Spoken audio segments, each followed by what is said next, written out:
Assalamualaikum warahmatullahi wabarakatuh. Selamat sore para kakak-kakak yang telah bergabung pada acara webinar kali ini. Pertama-tama, sebelum kita memulai acara pada webinar kali ini, mari kita berdoa terlebih dahulu sesuai dengan keyakinan masing-masing. Berdoa dimulai.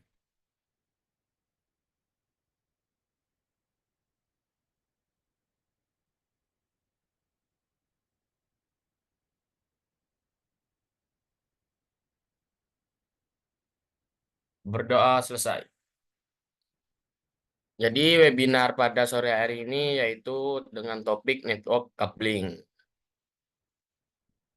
Nah, adapun agenda pada webinar kali ini yaitu yang pertama adalah pembukaan, dua tujuan webinar, tiga peraturan pada webinar, empat profil perusahaan, lima profil promaker atswa, enam profil pemateri, tujuh penyampaian materi, dan yang terakhir adalah sesi tanya jawab. Adapun tujuan webinar pada kali ini yaitu yang pertama adalah memahami jenis-jenis kabel jaringan. Kedua, menerapkan standar perkabelan jaringan.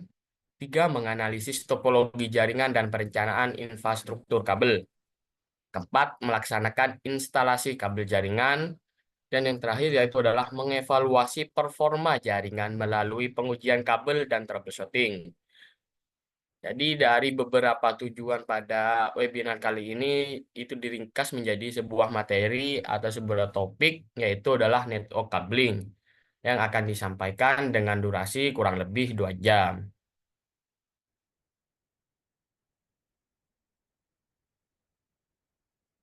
Adapun aturan-aturan pada webinar sore hari ini, yaitu yang pertama adalah peserta wajib menyalakan kamera selama webinar berlangsung dan memastikan wajah terlihat jelas. Jadi mungkin kakak-kakak para teman-teman sekalian masih belum menyalakan kameranya, dimohon untuk menyalakannya terlebih dahulu. Dan pastikan wajahnya terlihat dengan jelas, supaya bisa diidentifikasi.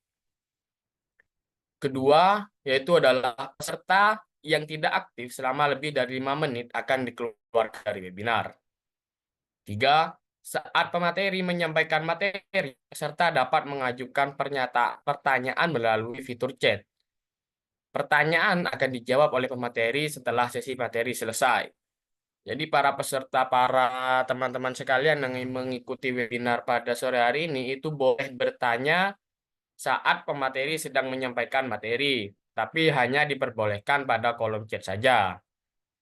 Adapun peraturan yang keempat, yaitu adalah pada saat sesi tanya jawab, peserta diizinkan bertanya secara langsung melalui mic atau melalui chat.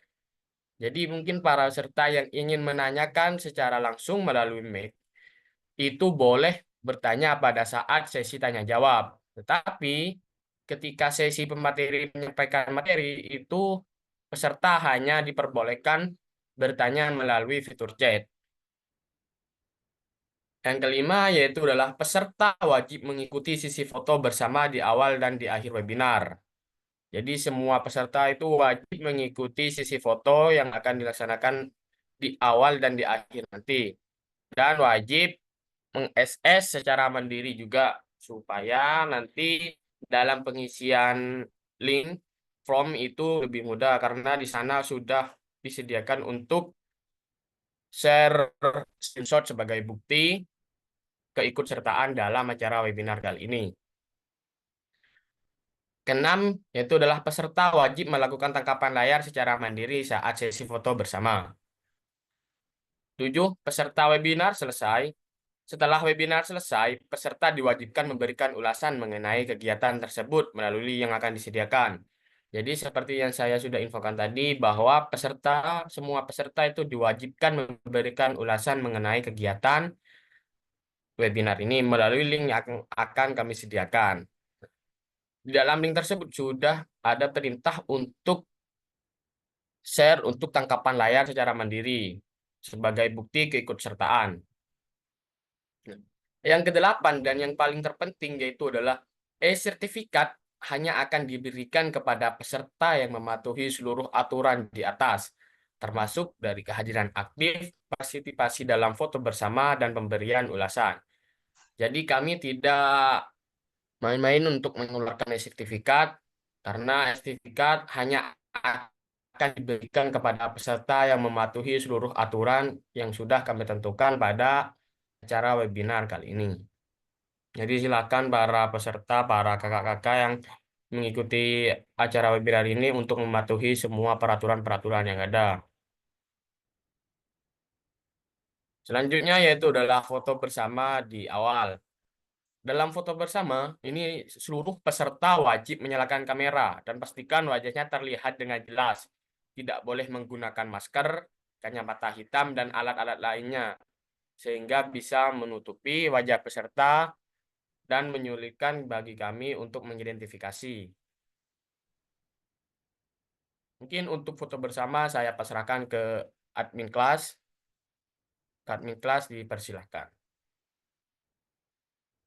Baik, terima kasih Kak Rozi. Nah, ini sudah on cam semua ya. Baik, akan saya mulai. 1, 2, 3. Satu lagi ya. 1, 2, 3. Baik, terima kasih. Saya kembalikan lagi ke Kak Rozi.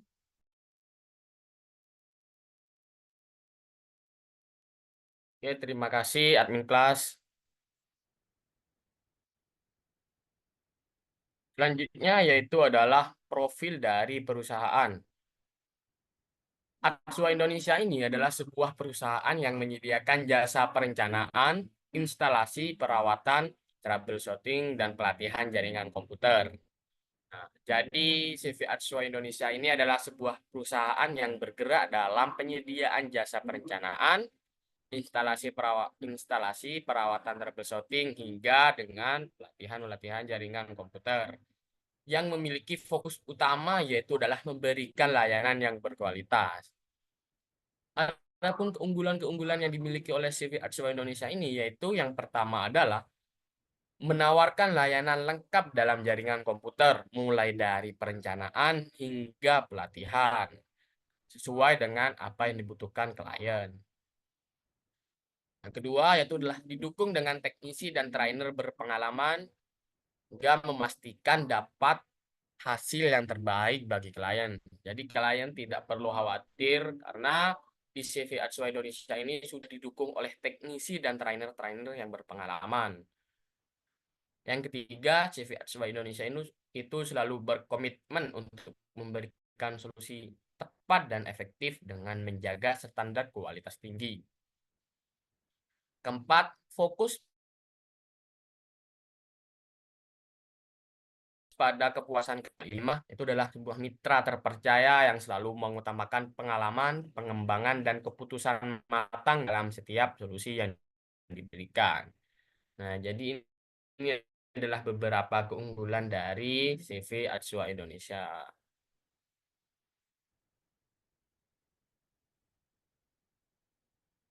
Selanjutnya yaitu adalah profil dari Promaker Atswa. Promaker atau program magang kerja Atswa yang diselenggarakan oleh CV Atswa Indonesia itu adalah menawarkan kesempatan berharga bagi siswa-siswi SMK dan mahasiswa untuk mendapatkan pengalaman kerja nyata di bawah bimbingan tenaga ahli. Jadi Promaker ini adalah sebuah program magang kerja yang didirikan oleh CV Atswa Indonesia yang memberikan kesempatan bagi siswa-siswi SMK maupun mahasiswa untuk mendapatkan pengalaman kerja nyata di bawah bimbingan ahli. Nah, dan program ini menitik beratkan pada pengusahaan keterampilan melalui kegiatan produksi sekaligus membuka peluang karir sebagai independent trainer, yaitu adalah pelatih mandiri yang bekerja secara lepas, bisa mengatur sendiri materi, metode, dan jadwal pelatihan, serta bertanggung jawab atas pengembangan materi pemasaran dan administrasi. Nah, jadi program magang kerja di CV Atsua Indonesia ini adalah pengusahaan keterampilan yang melalui kegiatan produksi dan sudah membuka peluang-peluang karir entrepreneur, yaitu adalah seorang pelatih yang bekerja secara lepas dan bisa mengerti materi yang ingin dibawakan, serta metode seperti apa jawab atas pengembangan materi. Selain keterampilan-keterampilan teknis di atas, peserta juga akan dibekali dengan pengembangan soft skill seperti komunikasi, negosiasi, dan manajemen waktu, yang semuanya itu penting untuk mempersiapkan mereka menjadi tenaga profesional yang kompeten. Nah, jadi di program magang kerja Promaker ini tidak hanya dibekali dengan materi atau keterampilan teknis, tetapi juga dengan pengembangan soft skill seperti komunikasi, negosiasi, dan manajemen waktu, serta lain-lainnya. Selanjutnya yaitu adalah profil dari Atswanesa. Atswanesa adalah singkatan dari Atswanesa Skill Competition. Itu adalah sebuah kompetisi atau sebuah lomba keterampilan yang diadakan oleh CV Atswa Indonesia untuk siswa-siswi SMK di seluruh Indonesia yang mengambil program teknik jaringan komputer dan telekomunikasi. Jadi Atswanisa ini adalah sebuah lomba atau kompetisi yang didirikan oleh CV Atswa Indonesia. Nah, yang diadakan oleh CV Atswa Indonesia untuk siswa-siswi SMK yang diutamakan yang mengambil adalah program teknik jaringan komputer dan telekomunikasi. Atswanesa ini dimulai pada tahun 2019, tapi hanya di tingkat Jawa Timur saja. Dan kompetisi Atswa Indonesia ini telah berkembang menjadi ajang nasional pada tahun 2024 yang memiliki tujuan yaitu adalah untuk menguji keterampilan siswa dalam bidang IT dengan fokus pada IT support, network administrator, dan sistem administrator.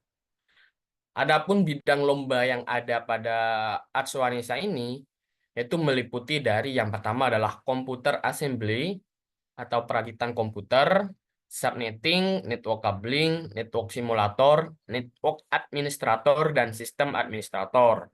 Nah, jadi ini adalah beberapa bidang lomba yang ada pada Atswanisa. Adapun tanggal pendaftaran pada lomba Atswanisa ini yaitu dimulai pada tanggal 1 September 2024 sampai pada 12 Oktober 2024. Nah, dan pelaksanaannya yaitu adalah tanggal 25 sampai tanggal 27 Oktober tahun 2024. Adapun syarat dan ketentuan untuk lomba Atswanisa ini yaitu yang pertama adalah siswa-siswi SMK TKJ atau TJKT tahun ajaran 2024-2025. Dua yaitu adalah membayar biaya keikutsertaan sebesar 350 setiap peserta. Nah, adapun hadiah yang ada itu juga tidak kalah menarik dengan syarat dan ketentuannya, yaitu adalah yang pertama juara dalam bidang lomba tersebut. Kedua yaitu adalah juara umum, 3 trofi, 4 piagam, serta yang terakhir yaitu adalah uang pembinaan. Nah, adapun fasilitas yang peserta dapatkan yaitu yang pertama adalah sertifikat keikutsertaan, kedua kaos atau desir, yang keempat lunch atau makan siang. Adapun lokasi lomba yang diadakan oleh Atswanisa yaitu adalah pada Grand Red Hotel Syariah Jombang, Jalan Soekarno-Hatta, nomor 55, Jombang, Jawa Timur.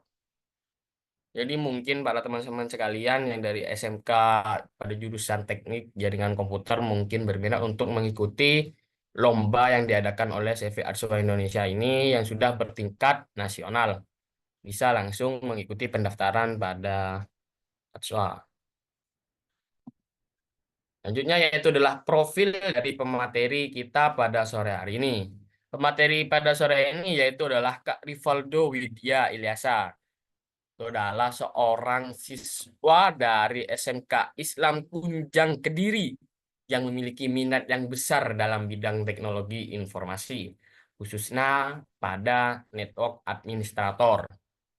Nah, saat ini pemateri kita ini sedang menjalani program magang kerja di CV Atsua Indonesia dan aktif terlibat dalam berbagai kegiatan-kegiatan yang diselenggarakan oleh Atsua Indonesia. Nah, adapun skill yang sudah dikuasai oleh pemateri kita pada sore hari ini, yaitu Kak Rivaldo Widya Ilyasa, yaitu adalah mulai dari pengelolaan jaringan, penggunaan perangkat jaringan, konfigurasi IP dan subnetting, penggunaan protokol jaringan, pengelolaan keamanan jaringan, penggunaan sistem manajemen jaringan, subnetting IP, teknik switching dan routing, serta pengaturan bandwidth. Nah, jadi ini adalah beberapa skill yang sudah dikuasai oleh pemateri kita pada sore hari ini. Nah, mungkin jadi materi pada kali ini itu adalah network coupling yang akan disampaikan oleh pemateri kita yaitu Kak Rivaldo Widya Ilyasa. Mungkin langsung saja untuk pemateri, silakan untuk penyampaian materi, waktu dan tempat. Saya persilahkan Kak Rivaldo untuk penyampaian. Terima kasih.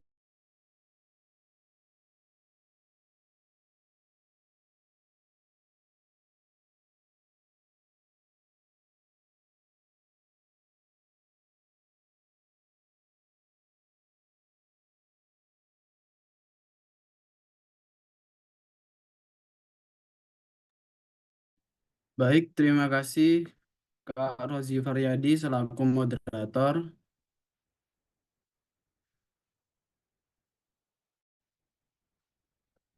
Untuk materi pada hari ini adalah network cabling.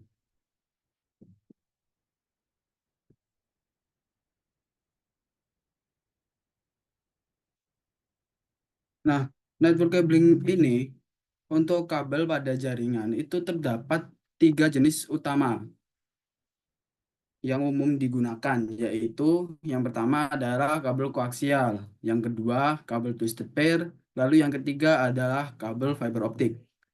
Nah, masing-masing dari kabel ini memiliki kelebihan, kekurangan, dan kegunaan yang spesifik sesuai dengan kebutuhan dan topologi jaringan. Jadi untuk kabel koaksial itu juga memiliki kelebihan dan kekurangannya sendiri dan bisa digunakan untuk topologi jaringan tertentu. Begitupun dengan twisted pair dan fiber optik, ini memiliki kelebihan dan kekurangannya masing-masing. Kegunaannya juga berbeda.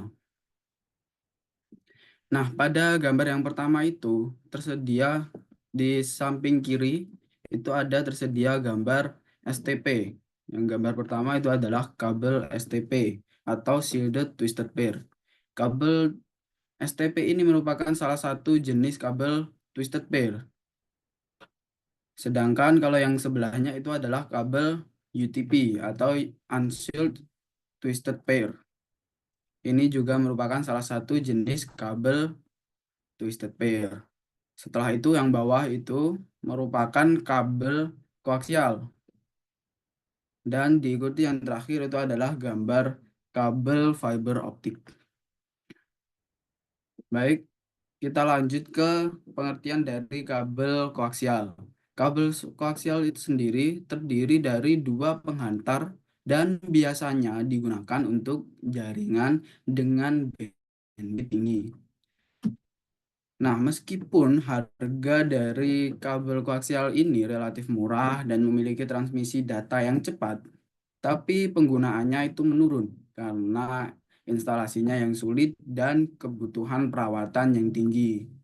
Jadi mungkin apabila teman-teman jarang mendengar kabel koaksial di dalam jaringan, itu karena memang penggunaannya sudah menurun, dikarenakan perawatan yang tinggi, kebutuhan perawatannya yang tinggi dan instalasinya yang sulit.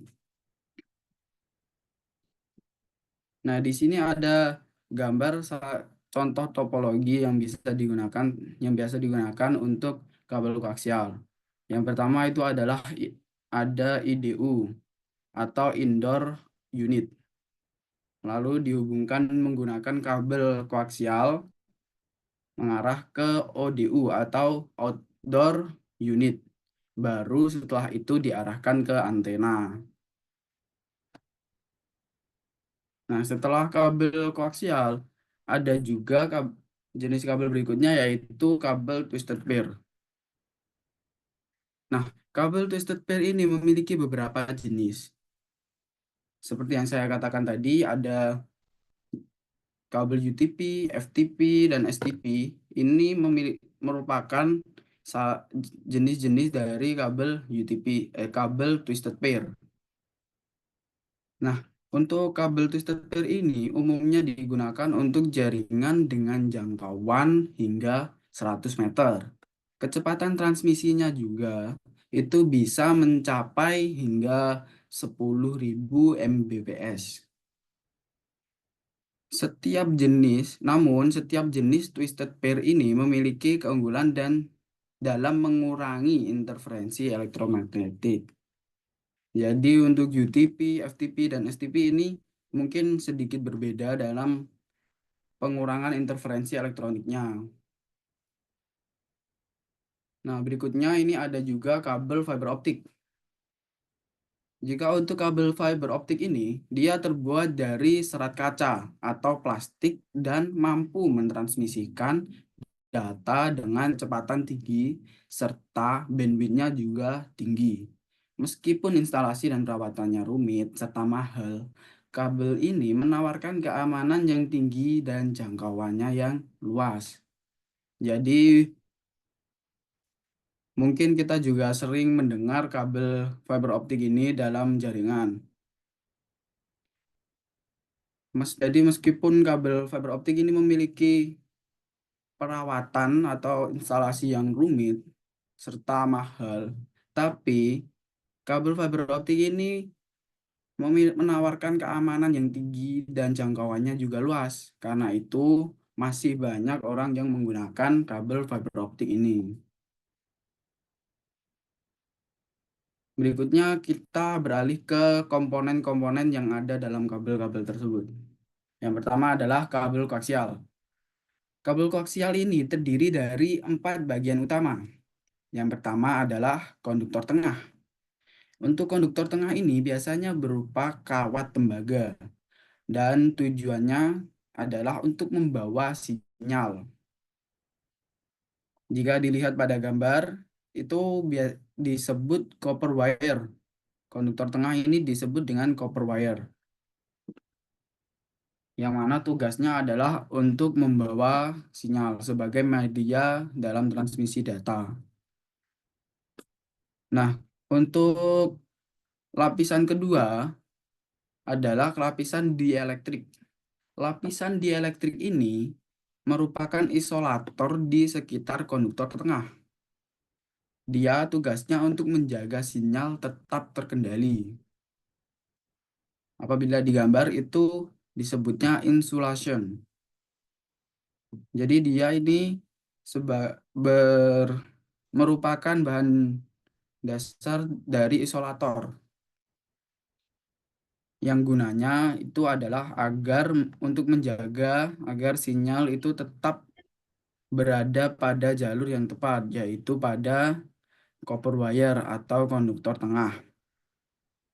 Lapisan berikutnya ada lapisan pelindung.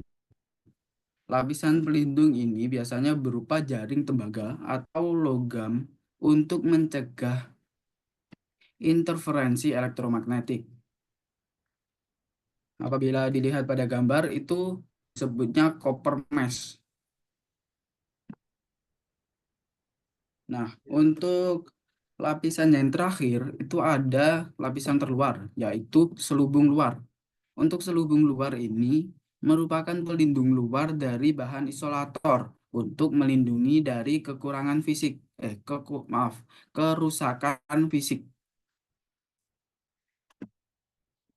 Nah, jadi untuk outside insulation atau selubung luar ini gunanya adalah untuk melindungi bagian-bagian di dalamnya agar tidak mengalami kerusakan secara fisik.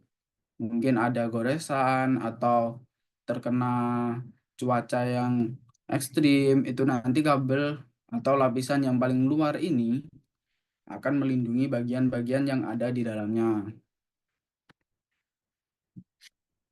Berikutnya ada juga komponen-komponen dari kabel twisted pair. Untuk kabel twisted pair ini, dia memang memiliki 3 jenis. Jadi di sini saya juga akan menjelaskan bagian-bagian dari setiap jenis tersebut. Karena kabel FTP, UTP, atau STP itu memiliki bagian-bagian yang berbeda. Untuk kabel UTP atau kabel unshielded twisted pair ini tidak memiliki pelindung di dalamnya. Dia hanya terdiri dari 4 pasang kabel yang saling terpilin. Bisa dilihat pada gambar nomor 1, itu adalah contoh gambar kabel UTP atau unshielded twisted pair. Di situ terlihat bahwa setelah ada lapisan terluar yaitu yang berupa pelindung itu, dia akan langsung terlihat ada 4 pasang kabel yang terpilin.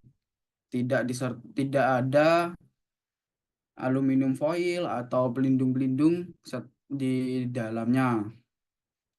Jadi dia hanya berupa pelindung luar dan 4 pasang kabel yang saling terpilin. Yang kedua ada juga jenis kabel FTP. Untuk kabel foil twisted pair atau FTP ini, dia memiliki pelindung aluminium foil di bagian luar untuk melindungi dari interferensi. Bisa dilihat pada gambar kedua, itu dia memiliki, jadi dia setelah pelindung luar, dia memiliki pelindung lagi yang berupa aluminium foil. Baru setelah itu akan ada 4 pasang kabel yang saling terpilin. Berbeda lagi untuk jenis yang ketiga, yaitu STP atau Shielded Twisted Pair.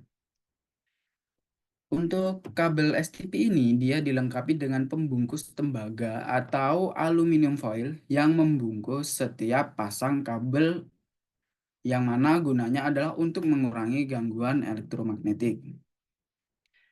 Bisa dilihat pada gambar ketiga itu, jadi pelindung setelah pelindung luar, itu dia juga ada pelindung lagi, yang mana pelindungnya itu ada di setiap pasang kabel yang terpilin. Apabila pada FTP tadi, dia pelindungnya atau aluminium foilnya ada di luar. Baru setelah itu ada semua kabel yang terpilin. Sedangkan kalau STP ini, pelindungnya ada di setiap pasang kabel yang terpilin. Jadi setiap pasang kabel yang terpilih itu nanti akan ada pembungkus tembaga atau aluminium foil yang membungkusnya. Sedangkan kalau yang UTP tadi, dia tidak memiliki pelindung lain. Dia hanya memiliki pelindung luar dan 4 pasang kabel yang terpilih. Berikutnya ada juga kabel fiber optik. Untuk komponen atau bagian dari kabel fiber optik ini, ada yang pertama adalah kabel jaket. Lapisan kabel jaket ini merupakan lapisan yang paling luar. Dia merupakan pembungkus luar yang melindungi seluruh bagian kabel. Jadi dia adalah pelindung pertama atau yang jadi pelindung paling luar dari semua bagian kabel yang. Setelah kabel jaket, ada juga lapisan di dalamnya, yaitu strengthening fibers. Untuk lapisan kedua ini, dia merupakan pelindung serat optik dari benturan. Nah, setelah strengthening fibers, itu juga ada coating. Coating merupakan lapisan plastik untuk menjaga kabel dari tekukan.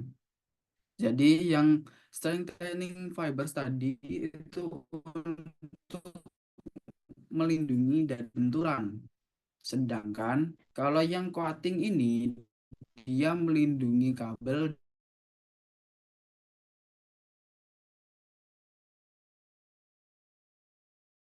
hingga sangat dalam, nanti dia bisa putus atau pecah di bagian core atau inti serat optiknya.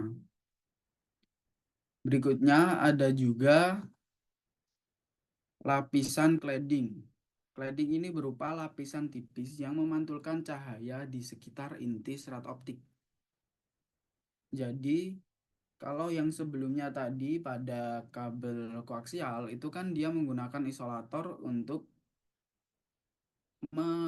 menjaga agar sinyal atau data yang ditransmisikan itu tetap berada pada jalurnya. Kalau di kabel fiber optik ini, dia menggunakan lapisan tipis yang disebut cladding.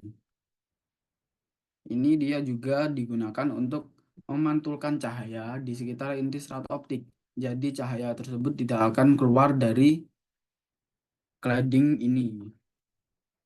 Berikutnya ada core atau inti serat optik. Core ini dia merupakan medium utama dalam transmisi data yang terbuat dari serat kaca atau plastik. Jadi medium utama dari kabel fiber optik ini dia tidak lagi menggunakan tembaga. Dia menggunakan serat kaca atau plastik untuk menghantarkan atau mentransmisikan data dari satu titik ke titik yang lain. Berikutnya di sini ada beberapa perbandingan antara kabel koaksial, kabel twisted pair, dan kabel fiber optik dari beberapa aspek. Yang pertama dari aspek material utama. Untuk material utama pada kabel koaksial itu dia masih menggunakan tembaga. Begitupun dengan kabel twisted pair. Dia masih menggunakan material utama berupa tembaga. Namun pada kabel fiber optik itu dia menggunakan material utama berupa serat kaca atau plastik. Karena memang menggunakan kabel fiber optik ini, pada kabel fiber optik dia menggunakan cahaya sebagai medium atau media dalam mentransmisikan data. Berikutnya, aspek berikutnya itu dari aspek komponen. Dari aspek komponen sendiri, kabel koaksial memiliki beberapa komponen yaitu isolator luar, pelindung, isolator dalam, dan konduktor. Apabila pada kabel twisted pair ini dia bervariasi, ada yang pada jenis UTP dia itu memiliki 4 pasang kabel tanpa pelindung, sedangkan pada FTP selain 4 pasang kabel tersebut, FTP juga memiliki pelindung foil. Sedangkan untuk yang STP, jenis STP, dia memiliki pembungkus logam sebagai pelindungnya. Nah, berikutnya untuk yang fiber optik, itu dia justru memiliki komponen yang lebih banyak, yang mana dia memiliki lapisan kabel jacket, strengthening fibers, coating, cladding, dan juga ada core. Nah, berikutnya untuk yang aspek kecepatan transmisi, itu untuk kabel koaksial, dia memiliki kecepatan transmisi yang sedang. Sedangkan untuk yang kabel twisted pair, dia itu bervariasi. Nah, kabel twisted pair itu kan memiliki banyak jenis dan tipenya masing-masing. Atau kategorinya itu juga ada banyak. Jadi dia bervariasi, ada yang hanya bisa 10 Mbps, terus bisa hingga ada yang bisa mengirimkan atau memiliki kecepatan transmisi hingga 10.000 Mbps.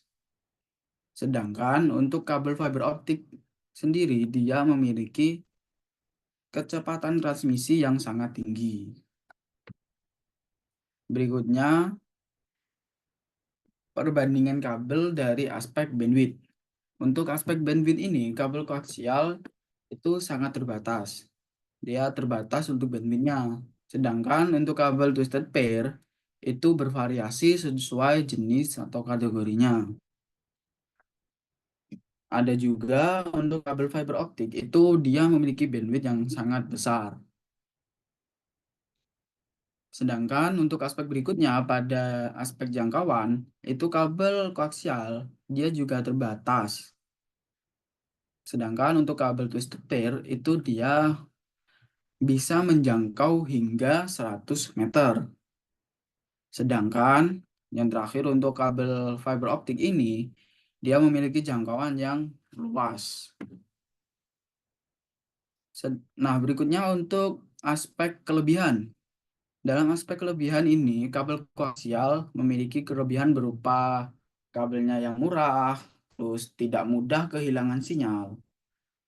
Sedangkan untuk kabel twisted pair, dia memiliki harga yang cukup terjangkau juga, dan juga memiliki fleksibel, dan juga kabel twisted pair ini fleksibel dalam pemasangannya. Adapun untuk kabel fiber optik itu dia memiliki kecepatan tinggi, jangkauannya yang luas, terus keamanannya yang tinggi. Itu adalah beberapa kelebihan dari masing-masing kabel.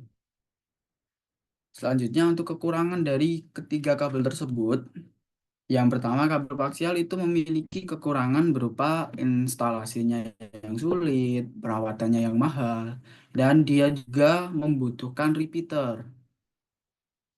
Adapun untuk kabel twisted pair, dia kekurangannya adalah rentan terhadap interferensi elektronik. Terus jangkauannya itu juga terbatas. Kalau yang kabel fiber optik itu dia memiliki kekurangan yang berupa rentan terhadap tekukan. Terus instalasinya itu juga rumit dan mahal. Jadi kabel fiber optik ini apabila tertekuk itu nanti dia bisa pecah di dalam kabelnya,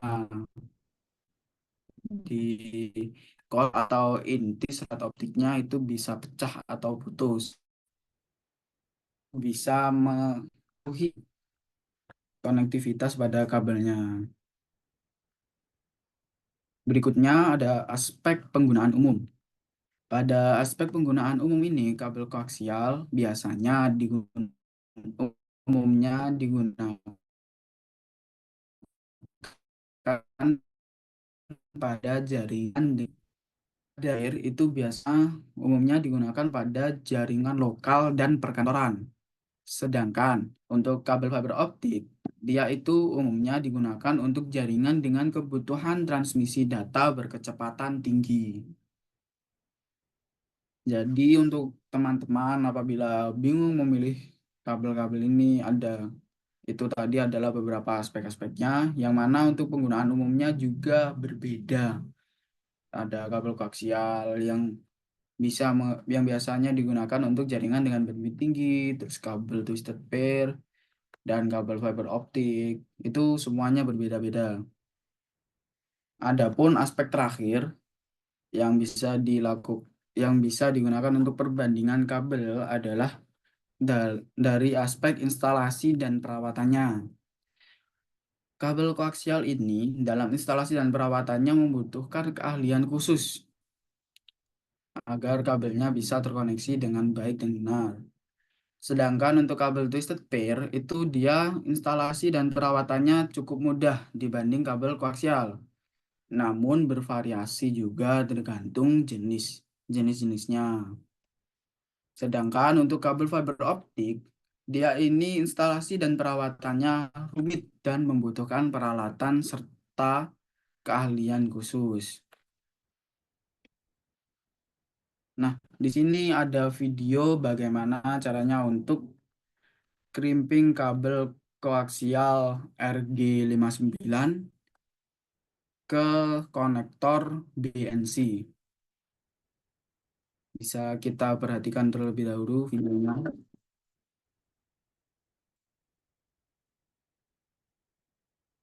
Okay, let's make a BNC connector. We have some coax cable. We have a connector here in front of us. There's a center pin, which will go over the center conductor of the coax cable. There's the main body of the BNC connector, and then there's the ferrule, which will crimp on, and that will hold everything together. So the first step is to strip our cable. This stripper has 3 cuts that it's making. Insert the cable into this strip tool. Let's look at the side. We just want to get it out flush with the side.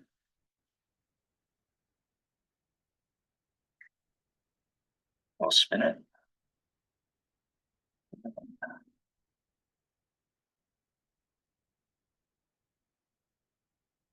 Now let's look at our parts. This is coax. We have our center conductor.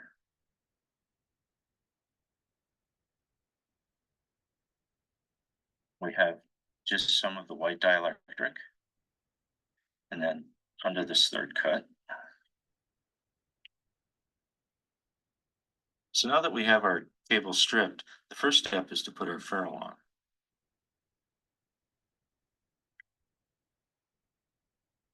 It's in place. As a next step, we'll want to attach our center pin to this center conductor. Let's put it on. Want to make sure that it fits nice and snug. Trim the piece off here.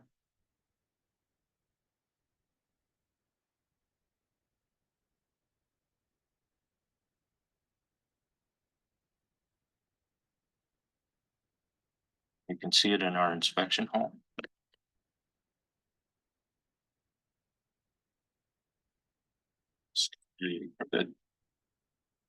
It's flush with the dielectric. Get a good squeeze. See, it's attached. Now we use our flaring tool to flare out the braided shield. An RG59. Slide it over the dielectric. Give it a push. So it pushes it out nice for us.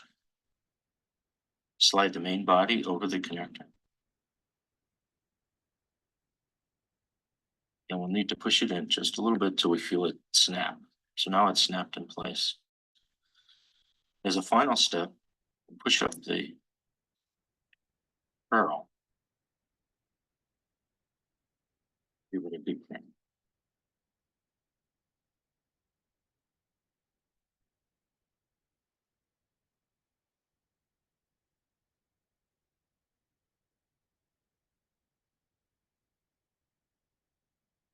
Things to look for. First of all, is the center pin through far enough?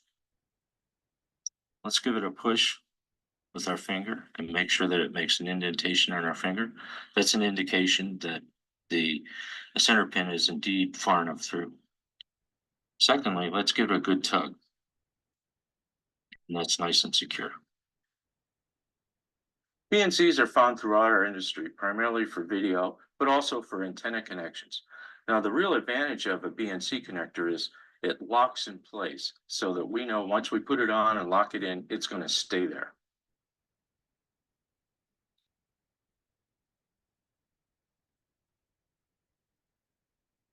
Nah, itu tadi adalah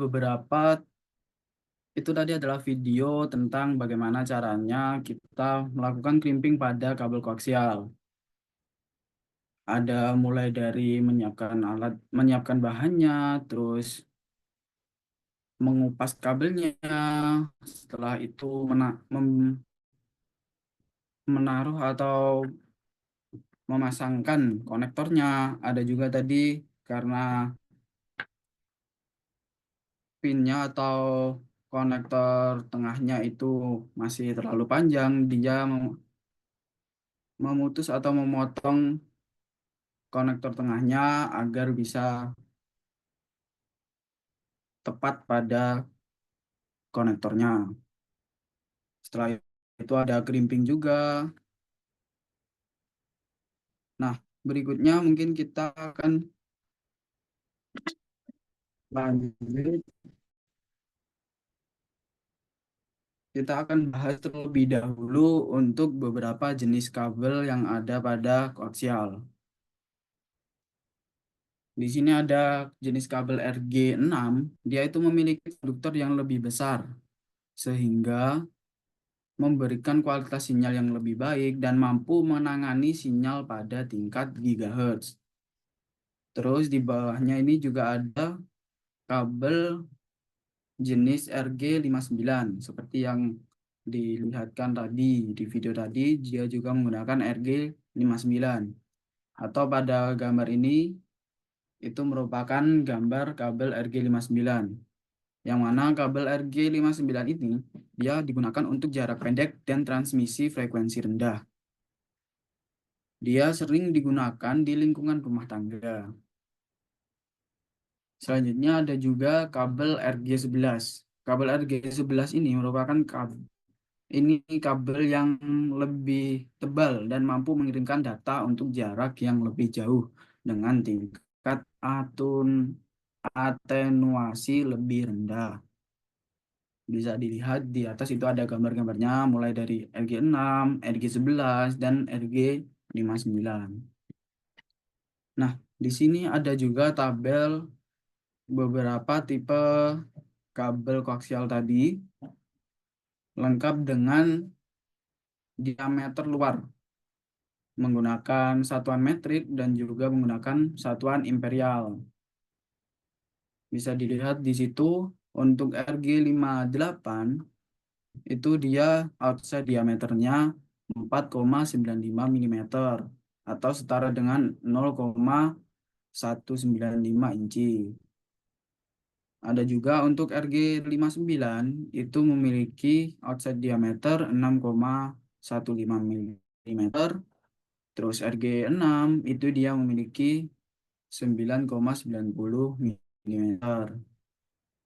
Adapun untuk RG62 ini dia sama dengan diameternya sama dengan RG59 tadi, yaitu 6,15 mm. Untuk RG11 ini dia memiliki diameter 10,30 mm. Sedangkan untuk RG12 dia memiliki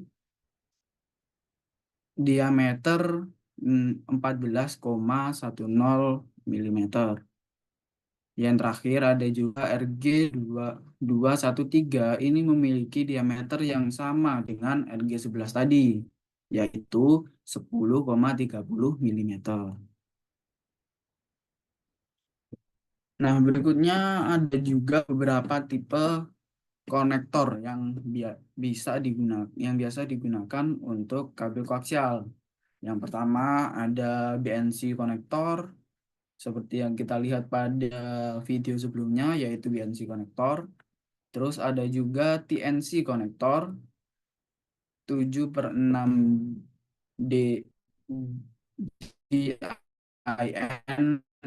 konektor, juga SMD konektor, dan QMA konektor, MCX konektor, lalu ada juga RCA connectors. Nah, untuk langkah-langkah melakukan pembelian kabel koaksial, itu selain pada video tadi, di sini saya juga akan menjelaskan kembali langkah-langkahnya untuk melakukan pembelian kabel koaksial. Yang pertama, tentunya kita harus mempersiapkan alat dan bahannya terlebih dahulu. Mulai dari kabel koaksial yang sudah kebutuhan, lalu konektor koaksial entah itu menggunakan BNC, F-type, atau RG sesuai spesifikasi. Ada juga kita harus menyiapkan alat clipper atau pemotong kabel untuk mengupas lapisan luar kabel koaksialnya. Dan kita juga harus menyiapkan tang crimping yang khusus untuk menghubungkan konektor ke kabel. Ada juga gunting atau pemotong kabel untuk merapikan ujung kabel. Setelah itu ada juga multimeter untuk memastikan koneksi yang baik. Nah, untuk opsi yang terakhir ini dia opsional. Jadi multimeter ini dia meskipun mungkin kalian tidak perlu Mungkin apabila kalian merasa perlu dicek terlebih dahulu, langsung saja digunakan juga bisa. Mungkin sudah yakin dengan pengkabelan yang kalian lakukan, maka tidak dilakukan pengetesan juga boleh. Jadi multimeternya tidak diperlukan. Nah, untuk langkah kedua itu memotong kabel koaksial. Di sini kita harus memotong kabel koaksial sesuai panjang yang dibutuhkan, memastikan juga panjang kabel itu mencukupi antara dua titik sambungan. Jangan sampai setelah kita crimping ternyata kabelnya tidak cukup panjang untuk mencapai kedua titik.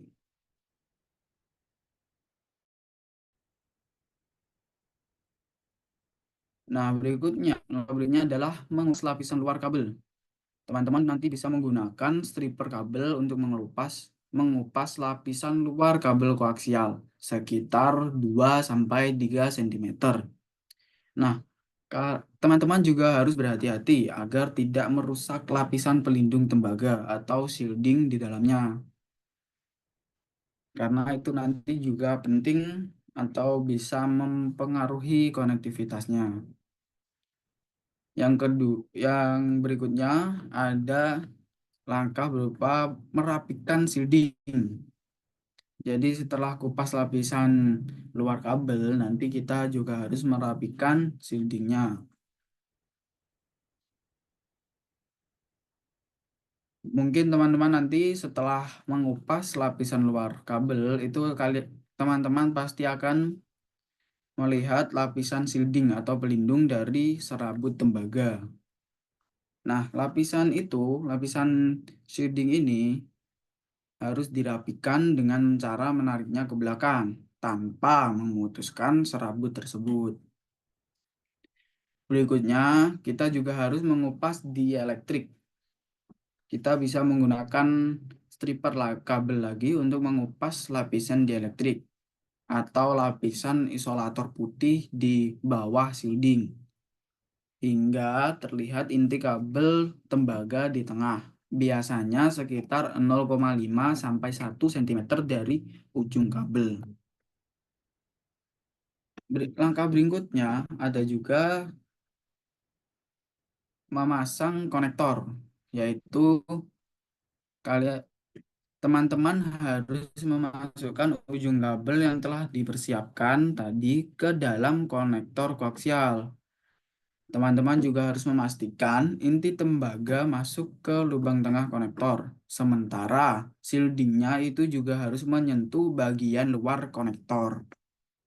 Untuk langkah berikutnya yaitu kita crimping konektornya. Gunakan tang crimping untuk menjepit konektor pada kabel dengan kuat. Pastikan konektor terpasang dengan baik dan tidak longgar.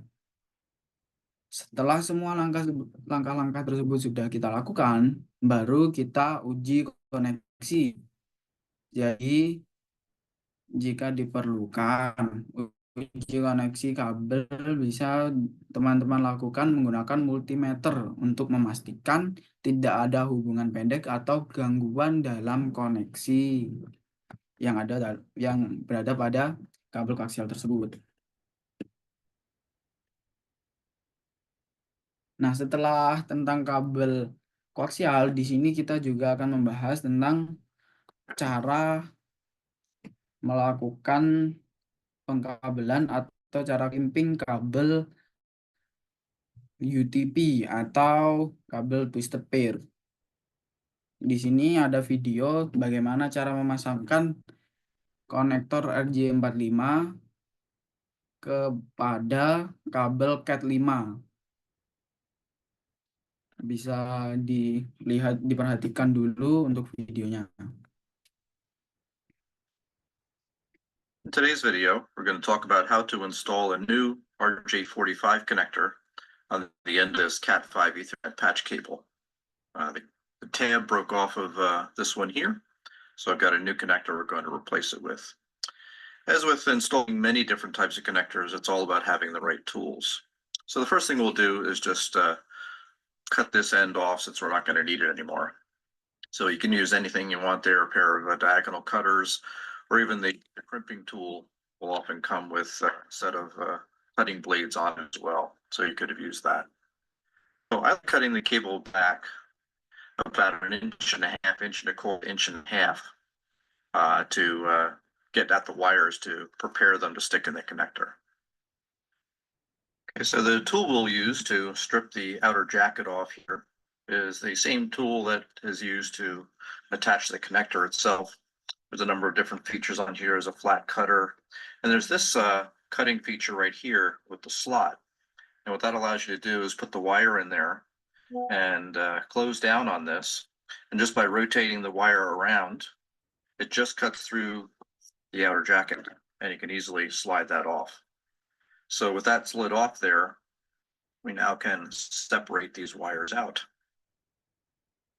The next step in the process is to basically take the twists out of the wires. You want to kind of get them oriented in about the right way. And I find that it's easy to kind of put the orange and brown on the edges because they're going to be at the edges of the connector we'll look at in a moment. And the blue and green ones are in the middle. So what we'll do is just untwist those. All right, take the twists out of them, and then take those pairs and just kind of run them with your fingers like this to kind of take all the bends out of them, make them nice and straight. And do that for each of the pairs. Okay, all the twists taken out of those wires and the kinks taken out, we're ready to put them in the right order. Now the wires are, again, they're twisted in pairs, and they're color coded, of course. We've got each pair has got a solid wire, or a wire that is the solid color, and then a wire that has a stripe on it. Sometimes the stripes are across, or sometimes they're a stripe that runs directly along with the wire. And that indicates the pairs. So to put them in the right order, I'll typically keep a little cheat sheet like this around. This is the TIA T-568B wiring order. And this is how I do all my patch cables. There's also an A suffix that's available. And the only difference is that the green pair and the orange pair are swapped. But as long as you make both ends of the wire the same, they'll both work fine. But this is how I've done all my patch cables. So there's an illustration of the connector here. We can see that connectors kind of is like that.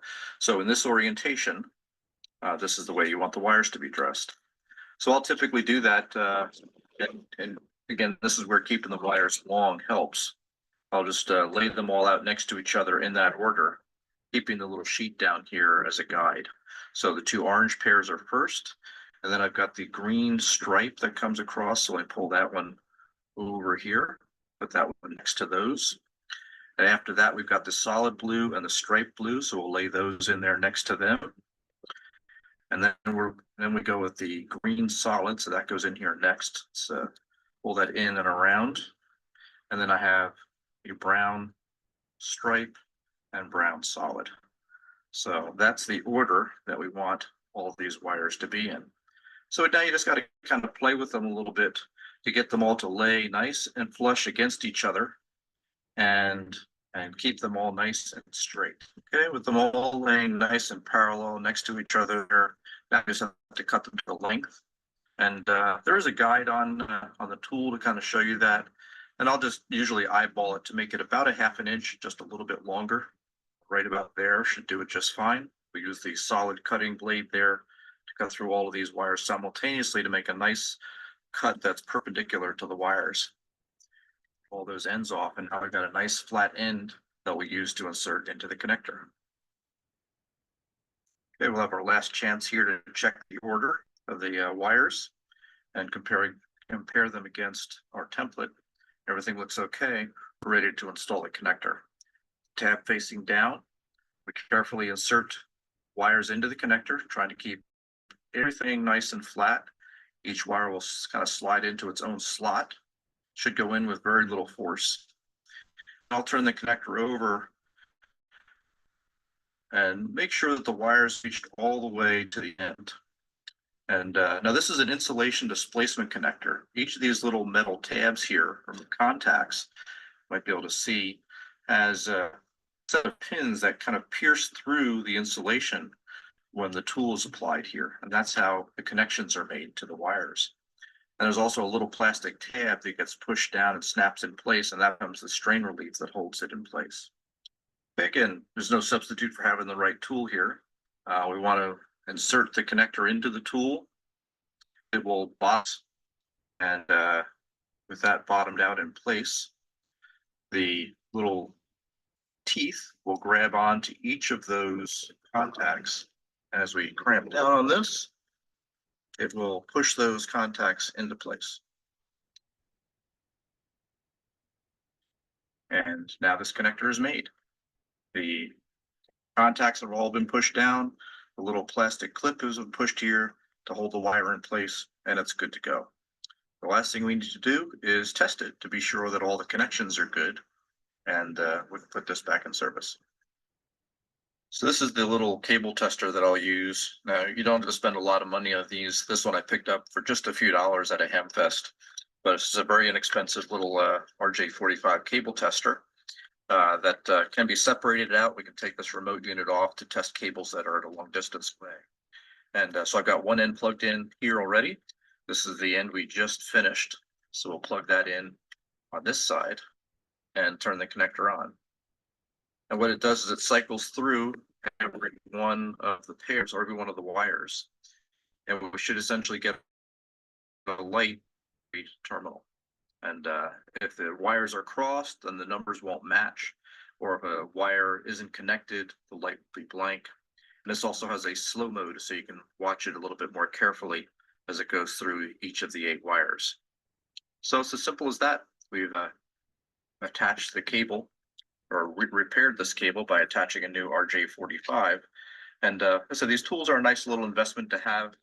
The patch cables are pretty expensive when you buy them at the electronics store, but you can make them yourself very inexpensively and certainly repair them when they get broken.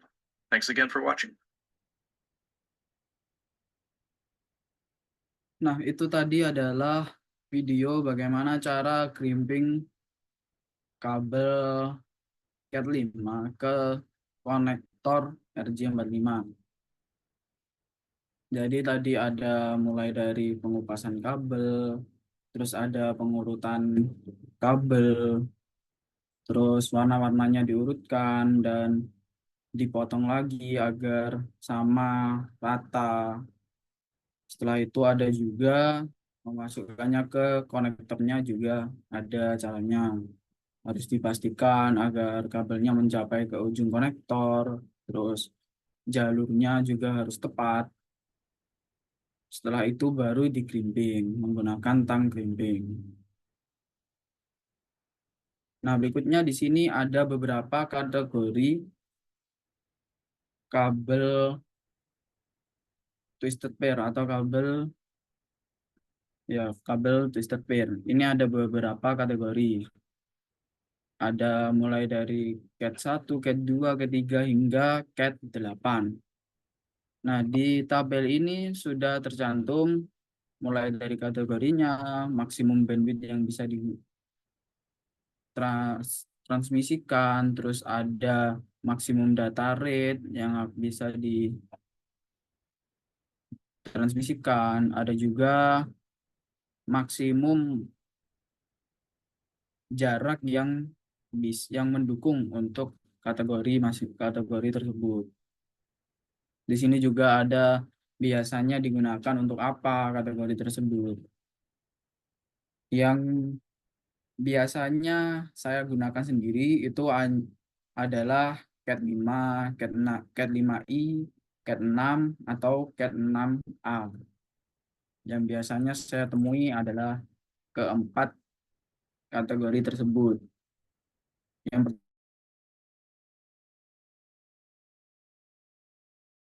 pertama, untuk Cat 5i memiliki maksimum bandwidth hingga 100 MHz. Terus maksimum data rate-nya adalah 100 megabit second. Dan jarak maksimum yang bisa dijangkau itu adalah 100 meter. Ada juga dia ini biasanya digunakan untuk 100 base Ethernet. Sedangkan untuk Cat 5i dia masih memiliki bandwidth yang sama, yaitu 100 MHz. Terus untuk maksimum data rate-nya dia itu memiliki 1 gigabit per second. Yang sebelumnya Cat 5 itu kan dia hanya memiliki 100 megabit per second data rate-nya. Tapi untuk Cat 5i ini dia memiliki 1 gigabit per second. Nah, untuk jarak yang bisa ditempuh, yang bisa dijangkau oleh Cat 5i ini ada 100 meter. Untuk pengaplikasiannya biasanya untuk 100 base T Ethernet ataupun untuk home use atau penggunaan di dalam rumah. Berikutnya ada Cat 6. Untuk kategori Cat 6 ini dia memiliki maksimum bandwidth 250 MHz. Terus dia juga memiliki maksimum data rate 1 gigabit per second. Nah, untuk jangkauannya itu apabila dia masih di bawah 37 meter, itu dia bisa melakukan 10, dia bisa mentransmisikan 10 gigabit data rate. Tapi apabila sudah lebih dari 37 meter,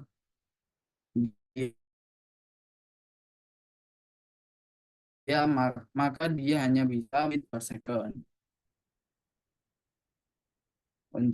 Tapi untuk jangkauan paling jauh itu adalah 100 meter.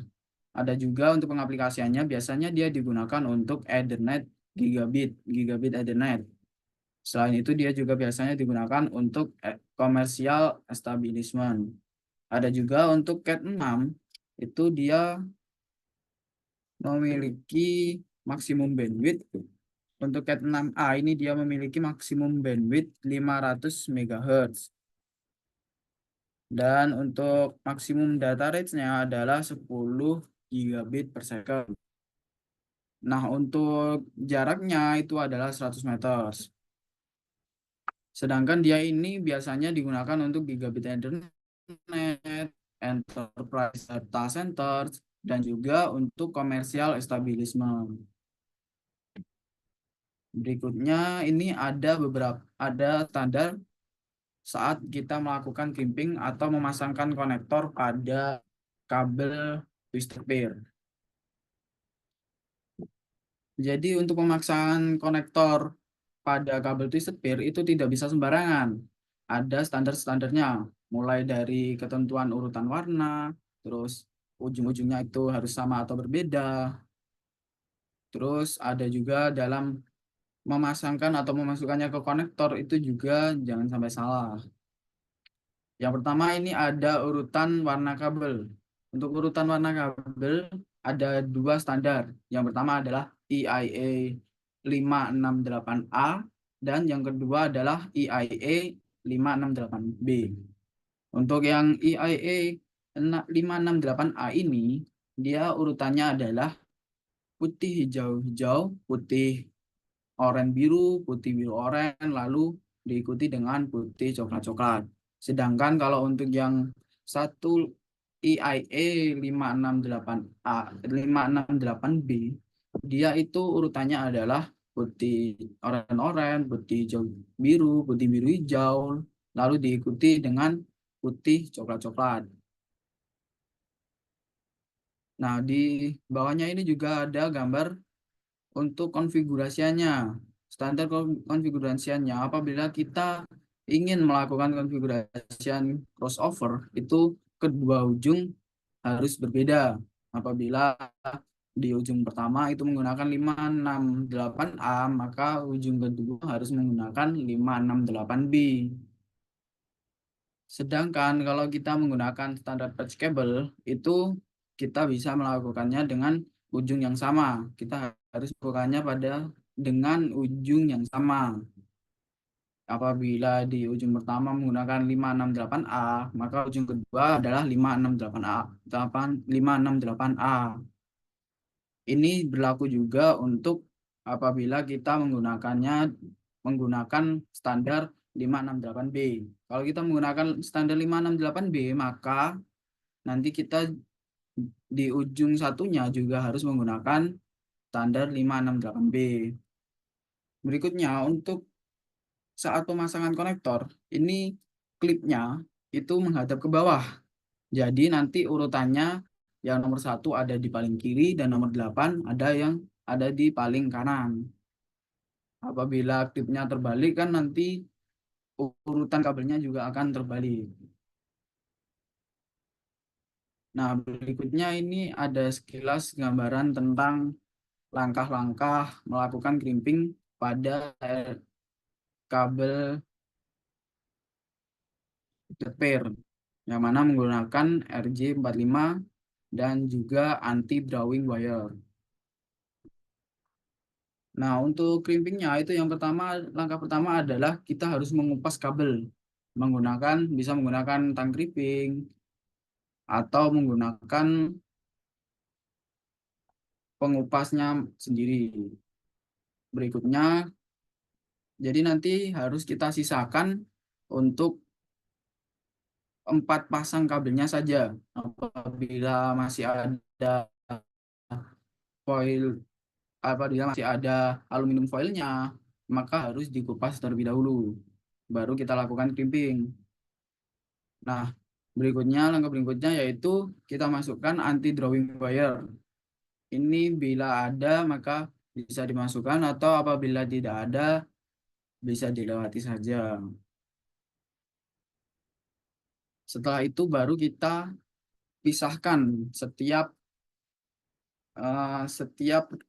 warna kabel yang ada. Lalu kita urutkan sesuai standar yang tadi saya jelaskan dan kita potong agar ukurannya atau panjang setiap kabel itu sama rata.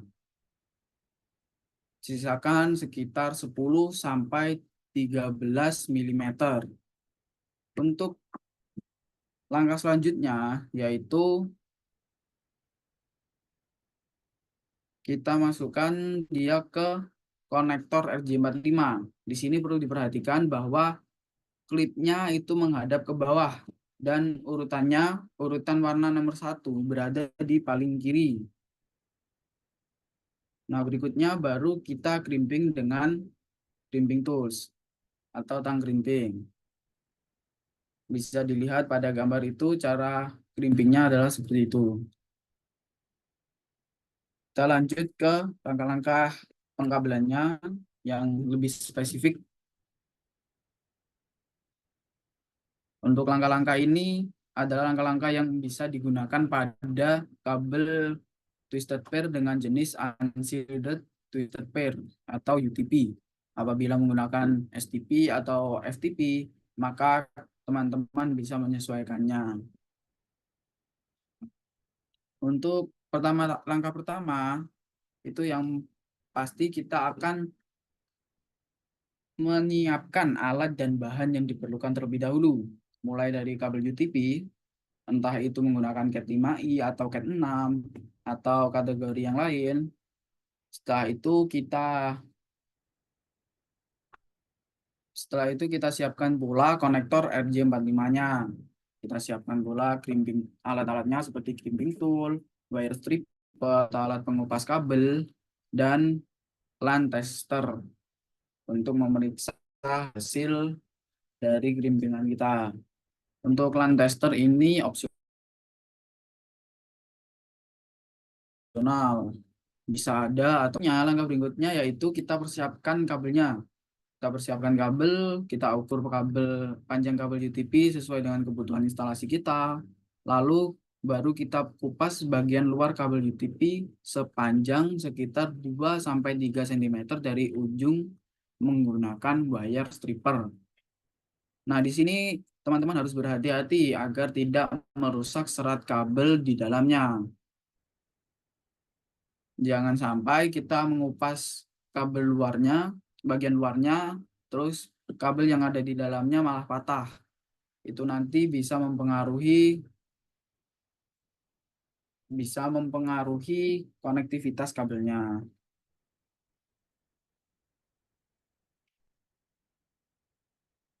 Nah, langkah berikutnya yaitu memisahkan pasangan kabel. Jadi setelah dikupas, teman-teman harus akan melihat ada 4 pasang kabel yang masing-masing terdiri dari warna yang berputar atau twisted pair. Nah, di langkah ini teman-teman harus memisahkan pasangan kabel dengan perlahan dan luruskan masing-masing kabel agar lebih mudah ditata. Langkah berikutnya yaitu susun kabel sesuai warna. Untuk konfigurasi strike through atau yang biasa digunakan untuk menghubungkan perangkat yang berbeda jenis seperti komputer ke switch, itu bisa menggunakan susunan warna standar T568B. Nah, langkah berikutnya yaitu potong kabel menjadi rata. Jadi teman-teman harus memastikan semua ujung kabel sudah lurus dan rapi. Setelah itu baru potong ujung kabel dengan crimping tool agar panjangnya sama dan rata, sekitar 1,5 cm dari pembungkus luar kabel. Nah, langkah berikutnya yaitu kita masukkan kabel ke konektor RJ45. Yang pertama, pegang dulu konektor RJ45 dengan klip menghadap ke bawah. Baru setelah itu masukkan kabel ke dalam konektor sesuai dengan usulan warna. Pastikan setiap kabel itu masuk ke jalurnya dengan benar hingga mencapai ujung konektor. Jangan sampai nanti ada kabel yang ada 1 atau 2 wire kabel yang tidak mencapai ujung konektor, maka nanti pin tidak akan bisa menyentuh ke kabelnya. Jadi itu nanti akan mempengaruhi konektivitas kabelnya juga. Nah, setelah kita masukkan ke konektornya, kita harus melakukan crimping. Jadi setelah kabel terpasang dengan baik di konektor RJ45, kita gunakan crimping tool untuk mengunci konektor ke kabel dengan kuat dan pastikan semua pin konektor menekan kabel dengan benar. Pada konektor itu kan ada pin yang berwarna kuning. Nah, pin itu harus kita pastikan agar tertancap dengan baik ke kabel-kabel yang ada di bawahnya. Jangan sampai nanti ada pin yang terlepas atau tidak masuk ke kabelnya. Maka itu juga bisa mempengaruhi konektivitas kabel tersebut. Langkah berikutnya adalah kita harus mengulangi di ujung kabel lain. Jadi langkah-langkah yang sama seperti tadi kita lakukan kembali untuk ujung kabel yang lainnya jika diperlukan. Jika memang sudah di-crimping sebelumnya, ya maka ya sudah. Dan pastikan juga menggunakan susunan warna yang sama atau T568B seperti ujung kabel yang sebelumnya. Untuk konfigurasian strike through, berbeda lagi kalau mungkin kalian menggunakan konfigurasian crossover, maka kedua ujung nanti harus berbeda. Nah, langkah terakhir ini opsional. Apabila diperlukan, teman-teman bisa melakukan pengujian menggunakan LAN tester untuk memastikan bahwa semua kabel terhubung dengan benar. Jika alat menunjukkan koneksi yang salah, ulangi proses dan pastikan kabel sudah terpasang dengan benar di konektornya. Setelah membahas tentang kabel twisted pair, berikut kita bahas kabel fiber optik. Nah, untuk kabel fiber optik ini ada yang namanya konektor SC. Di sini ada beberapa bagian dari konektor tersebut. Terus nanti saat crimping kita harus mengupas kabelnya terlebih dahulu, lalu kupas bagian luar, lalu bagian dalamnya sesuai dengan ukurannya. Setelah itu baru kita masukkan ke konektornya. Di sini kita juga harus memperhatikan agar kabel atau core-nya tidak atau core-nya itu masuk dengan pas ke konektornya. Baru setelah itu kita tutup dan kita pastikan agar konektornya terpasang dengan benar. Nah, untuk di spesifiknya, langkah-langkah untuk melakukan pengkabelan yaitu langkah-langkah untuk melakukan pengkabelan pada kabel fiber optik yaitu yang pertama, persiapkan peralatan dan bahan. Yang pastinya kita juga harus memastikan semua peralatan dan bahan sudah siap seperti kabel twisted pair, cleaver, fusion splicer, kabel jacket, penanda kabel, dan OTDR atau optical time domain reflectometer yang nantinya untuk pengujian. Selanjutnya siapkan juga kabel fiber optik yang akan dipasang bersama dengan konektor, misalnya konektor SC atau LC sesuai kebutuhan. Pastikan juga area kerja teman-teman itu bersih dari debu dan kotoran untuk menjaga kualitas sambungan. Nah, langkah berikutnya yaitu mengupas selubung kabel. Mengupas selubung kabel. Teman-teman bisa menggunakan kabel stripper untuk mengupas selubung luar kabel fiber optik dengan hati-hati tanpa merusak serat di dalamnya. Jadi serat optik itu sangat rapuh di dalamnya. Untuk yang inti serat optik itu sangat rapuh. Jadi apabila saat kita melakukan stripper atau melakukan pengupasan, itu nanti kita harus berhati-hati agar inti dari serat optik atau core-nya itu tidak pecah. Setelah mengupas selubung luar, potong bagian yang berlebihan dan rapikan serat untuk memudahkan proses selanjutnya.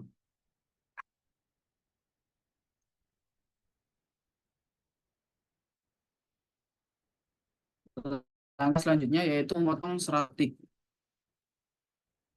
Jadi setelah dikupas terlebih dahulu kita gunakan cleaver untuk memotong. Sangat penting agar sinyal optik dapat berjalan dengan baik. Apabila tidak dilakukan pemotongan serat optik secara presisi menggunakan cleaver, sinyal optiknya juga akan sangat buruk. Jadi terlebih dahulu kita potong menggunakan cleaver. Kita pastikan juga panjang serat yang dipotong itu sesuai dengan panjang yang dibutuhkan untuk koneksi yang optimal. Berikutnya, ini adalah jika diperlukan atau opsi pertama itu kita bisa melakukan pengkabelan kabel fiber optik dengan cara splicing atau penyambungan serat. Jika diperlukan, gunakan fusion splicer untuk menyambung dua ujung serat optik. Tempatkan kedua ujung serat pada alat fusion splicer. Lalu ikuti instruksi alat untuk melakukan penyambungan menggunakan pemanasan. Setelah proses penyambungan selesai, lapisi sambungan dengan pelindung sambungan atau heat shiring. Jadi, memang biasanya tidak semua orang itu menggunakan konektor, tidak melakukan crimping secara langsung menggunakan konektor SC atau LC. Jadi, seperti yang biasanya saya lakukan di praktek sekolah saya, itu menggunakan splicing atau penyambungan serat. Jadi kami biasanya itu menyambungkan kabel fiber optik yang ada di jalanan atau yang biasa kita lakukan, kita arahkan ke klien itu sebelum tidak kita crimping menggunakan konektor, namun kita menggunakan sambungan. Jadi kita sambungkan ke kabel patchcore agar nanti bisa di kabel patchcore-nya kan nanti sudah ada konektornya. Jadi kita hanya perlu menyambungkan seratnya saja. Itu biasanya saat praktek saya di sekolah biasanya menggunakan itu. Namun ada juga opsi yang kedua, yaitu dengan cara pemasangan konektor langsung.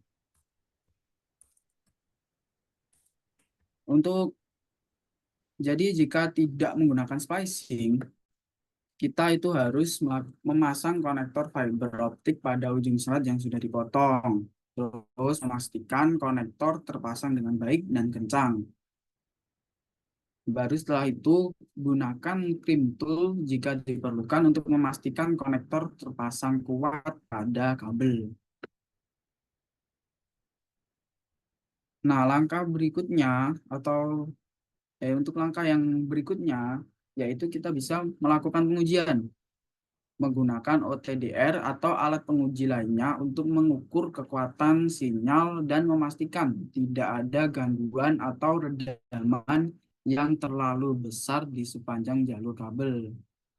Uji juga insertion loss dan return loss untuk memastikan performa jaringan sesuai standar yang diinginkan. Langkah selanjutnya yaitu pelabelan dan dokumentasi. Setelah pengkabelan selesai, lakukan pelabelan pada setiap kabel dan konektor untuk memudahkan identifikasi. Apabila pada kabel fiber optik ini, biasanya kan memang susah untuk membedakan mana kabel yang kita arahkan ke ODP 1, mana yang kita arahkan ke ODP 2, atau mana yang mengarah ke klien ini, mana yang mengarah ke klien ini, itu biasanya akan sangat sulit untuk dibedakan. Jadi, kita lakukan pelabelan pada setiap kabel dan konektor untuk memudahkan identifikasi tersebut. Lalu setelah itu dokumentasikan jalur kabel, hasil pengujian, dan semua langkah yang telah dilakukan untuk referensi di masa depan. Jadi nanti kalau ada kerusakan atau ada klien baru, kita bisa tahu klien ini nanti diarahkan ke jalur kabel yang mana, kita arahkan ke ODP atau perangkat yang mana, itu kita bisa melakukannya dengan mudah. Nah, langkah berikutnya adalah perlindungan dan penataan kabel.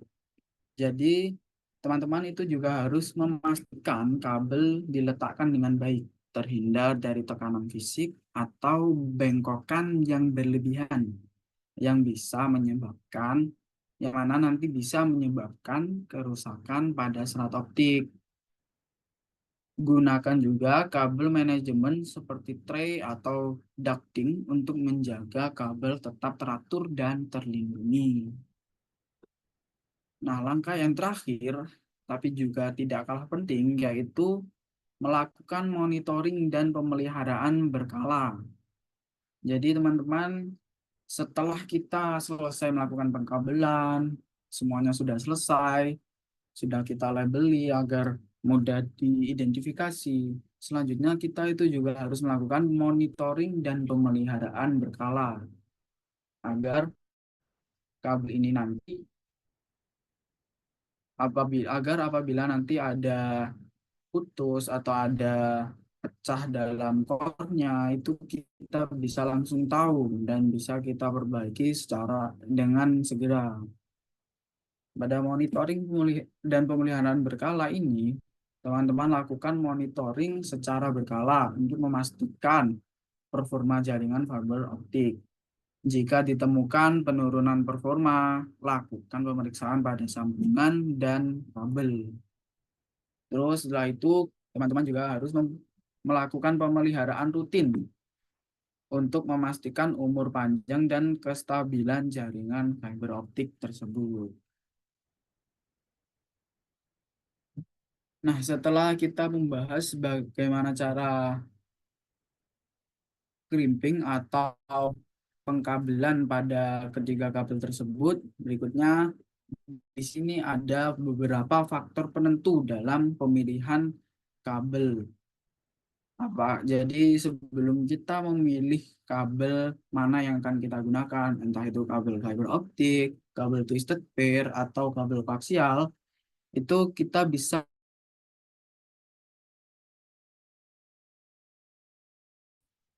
data.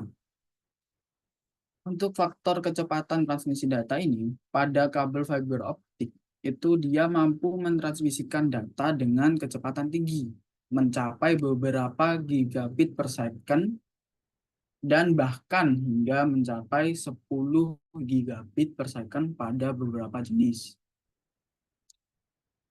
Berikutnya untuk kabel twisted pair. Kabel twisted pair ini kecepatannya bervariasi, mulai dari 10 megabit per second sampai 10.000 megabit per second, sesuai kategorinya yang sudah saya jelaskan di awal tadi. Tetapi umumnya kabel twisted pair ini tetap tidak secepat kabel fiber optik. Jadi meskipun dia cukup cepat, tapi dia masih di bawah kabel fiber optik. Berikutnya untuk kabel koaksial, ini dia sering digunakan untuk aplikasi analog seperti televisi dan radio. Tetapi dia tidak secepat kabel fiber optik dalam transmisi data digital. Jadi meskipun dia sama atau bisa melebihi dari kabel twisted pair, tapi dia tetap tidak bisa melebihi kecepatan dari kabel fiber optik. Berikutnya, faktor penentu yang kedua adalah jarak jangkauan. Jadi selain dari transmisi datanya, kita juga bisa menentukan kabel mana yang kita gunakan dengan cara melihat dari faktor jangkauan. Untuk kabel fiber optik sendiri, dia dapat menjangkau jarak yang sangat luas, bahkan lebih dari 3,5 km dalam satu segmen, dan tidak terganggu oleh lingkungan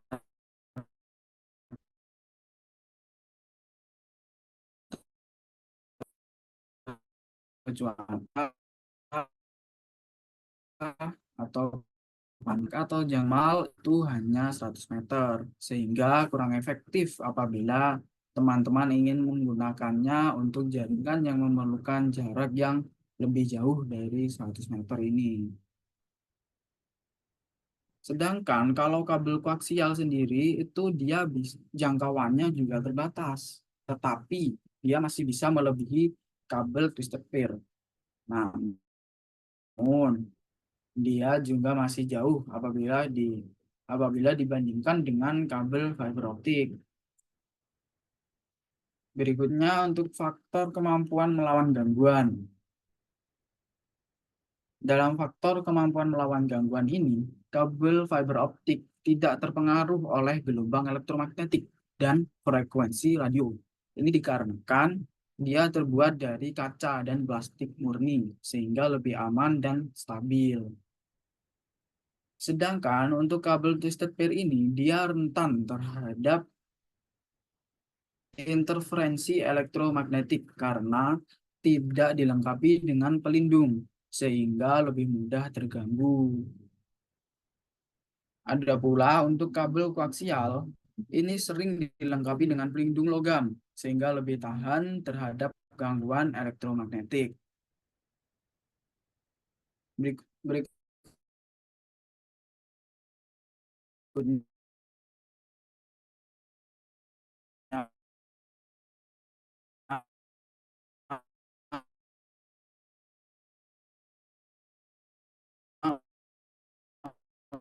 untuk faktor faktor biaya kompleksitas instalasi.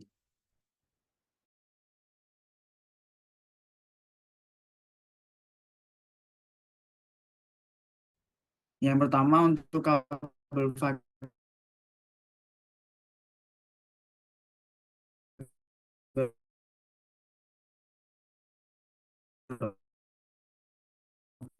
prosesnya ini lebih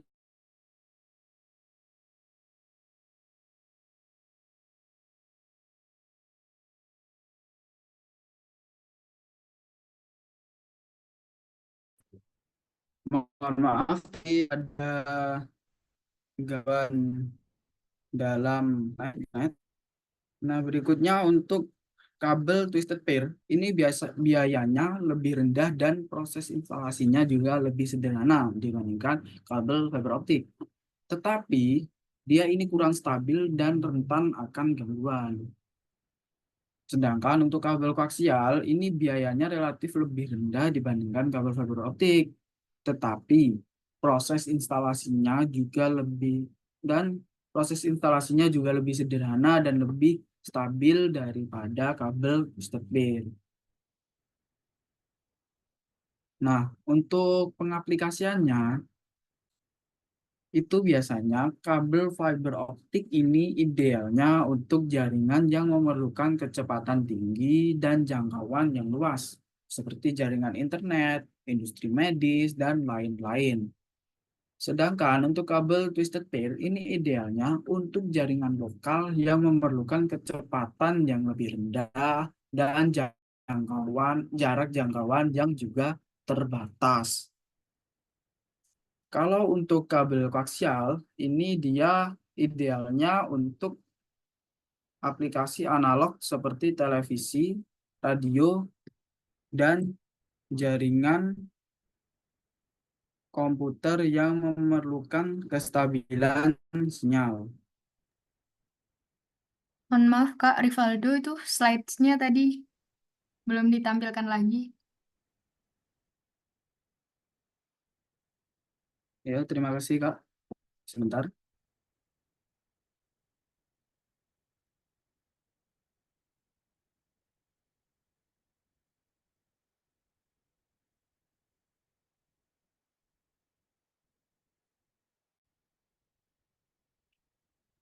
Mohon maaf untuk tadi saya lupa untuk membagikan slide-nya lagi. Mohon maaf untuk ketidaknyamanannya.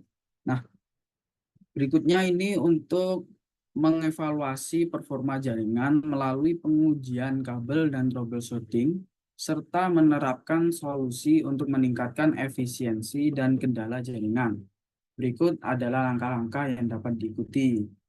Ada pengujian kabel, mengidentifikasi masalah umum dalam kabel jaringan, ada juga menerapkan teknik troubleshooting, maupun bisa juga dilakukan dengan merekomendasikan peningkatan atau perbaikan pada sistem kabel jaringan.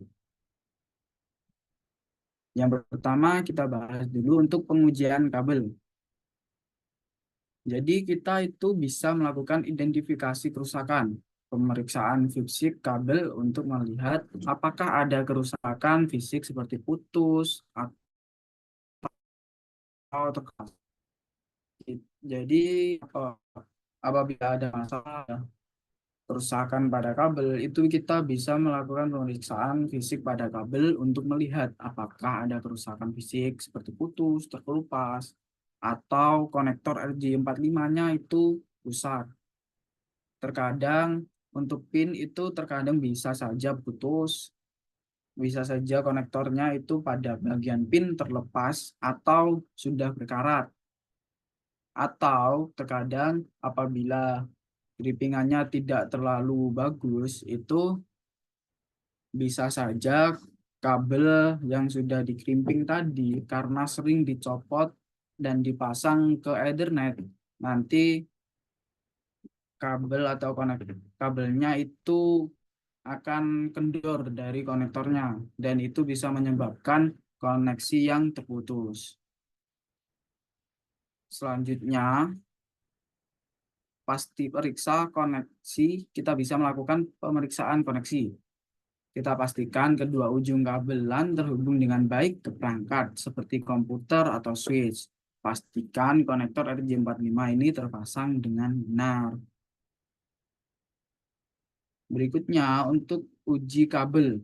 Gunakan alat uji kabel untuk memeriksa keberlanjutan kabel dan melacak titik kerusakan.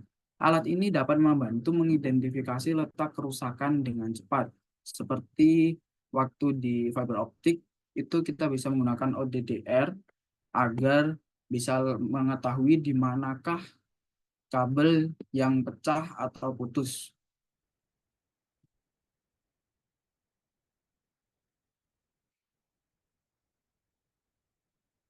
Nah, berikutnya kita bisa melakukan identifikasi masalah umum dalam kabel jaringan. Pertama, ada kerusakan kabel dan konektor. Gangguan pada kabel dan konektor ini sering disebabkan oleh konektor yang tidak terpasang dengan baik, susunan kabel yang salah, atau kabel putus. Indikasi yang bisa kita lihat ada pada lampu indikator yang tidak hidup pada kartu jaringan atau pada hub maupun switch. Jadi kalau ada kerusakan pada kabel maupun konektor itu biasanya pada lampu indikator yang berada pada hub atau switch atau pada kartu jaringan kita itu tidak akan menyala. Jadi apabila ada masalah seperti itu bisa dicek pada bisa berarti kabel maupun konektornya ada kerusakan. Berikutnya, terkadang waktu kita menggunakan kabel UTP dengan konektor RJ45, jenis kabel ini kan memang rentan terhadap gangguan dari konektor yang tidak terpasang dengan benar, pengaturan kabel yang tidak tepat, dan kerusakan kabel. Jadi, jika ada indikasi rusak, itu nanti lampu indikator pada hub atau switch atau network adapter, dia tidak akan menyala. Nah, berikutnya ada pada kabel koaksial dengan konektor BNC.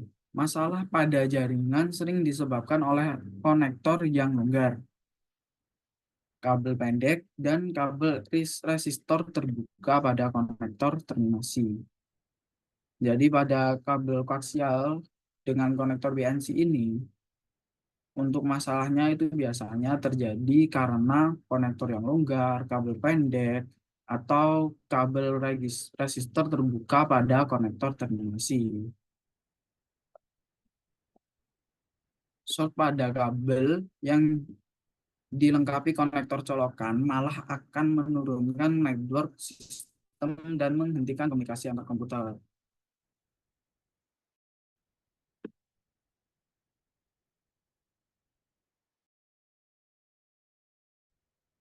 Nah, berikutnya kita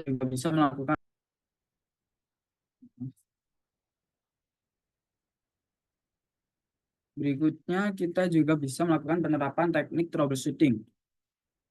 Kita bisa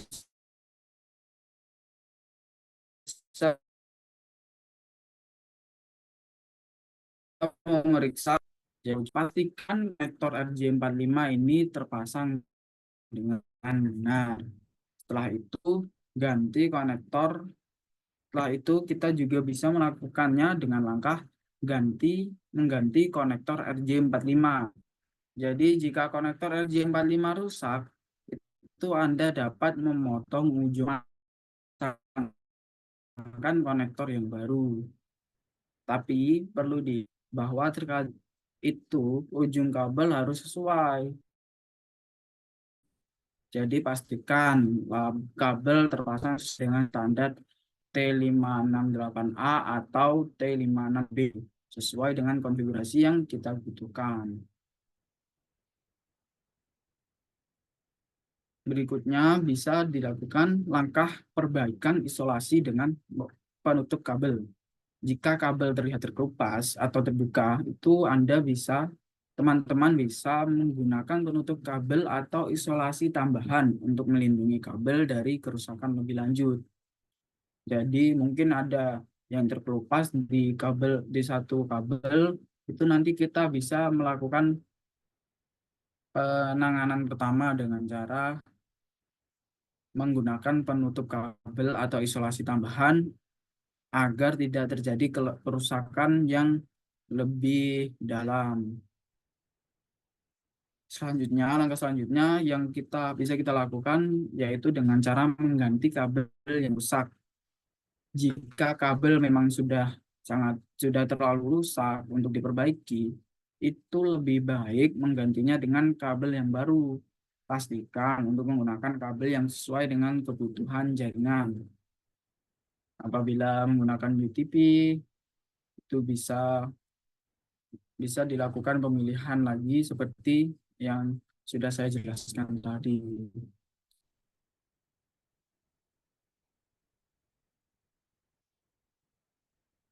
Berikutnya untuk merekomendasikan peningkatan atau perbaikan pada sistem kabel jaringan. Nah, di sini untuk merekomendasikan peningkatan atau perbaikan pada sistem kabel jaringan, itu kita bisa melakukan langkah-langkah berikut. Seperti yang pertama yaitu periksa port switch atau router. Jadi teman-teman bisa memastikan port switch atau router tempat kabel terhubung itu berfungsi dengan baik. Cobalah untuk mengganti port atau menggunakan port lain untuk mengisolasinya. Jadi terkadang itu bukan kabelnya yang bermasalah, namun port pada switch atau routernya yang rusak. Apabila terjadi seperti itu, bisa dilakukan dengan cara kita coba mengarahkan kabel tersebut ke port lain. Apakah dia konektor, apakah dia bisa terkoneksi atau tidak. Jika memang di setiap kita ganti ke port lain yang lebih baik, ternyata dia tetap tidak berfungsi, maka berarti kerusakannya itu berada pada kabel, bukan pada port switch atau routernya. Berikutnya kita juga bisa melakukan pemeriksaan pengaturan jaringan. Terkadang kita juga perlu untuk memeriksa pengaturan jaringan di perangkat, memastikan konfigurasi IP, subnet mask, dan gateway itu sesuai dengan pengaturan yang benar. Jadi kalau ada pengaturan yang salah pada konfigurasi IP, subnet mask, ataupun gateway-nya, itu bisa mengakibatkan koneksi jaringan yang terputus. Kalau terjadi kesalahannya pada konfigurasi IP, subnet mask, maupun gateway ini,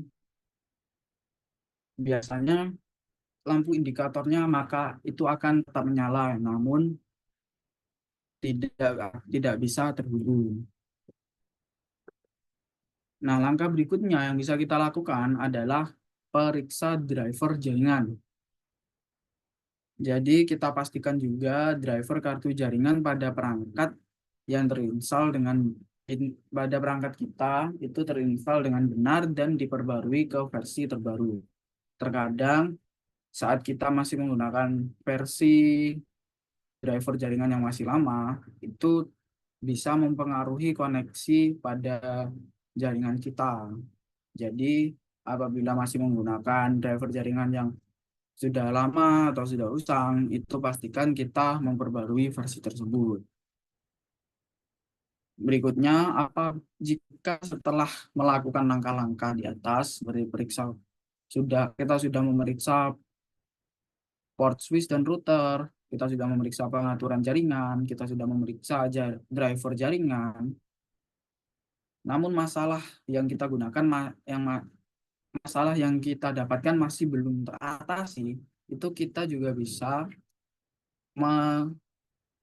menghubungi ahli teknologi jaringan.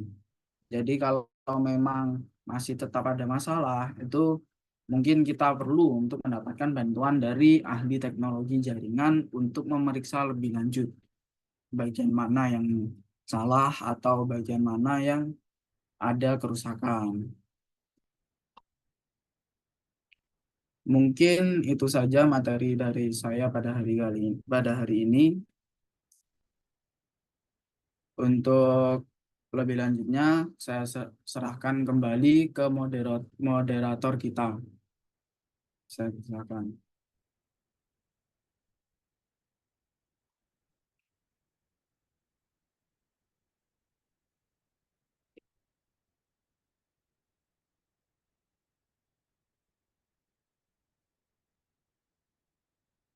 Terima kasih untuk Kak Rivaldo.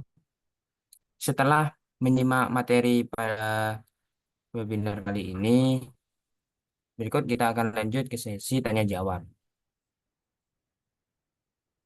Sesi tanya jawab Peserta dipersilahkan menyampaikan pertanyaan seputar materi di kolom chat atau secara langsung menggunakan mikrofon dan akan dijawab oleh pemateri. Mungkin pemateri ada, mungkin ada peserta yang ingin menanyakan dari materi yang telah disampaikan oleh pemateri kali ini.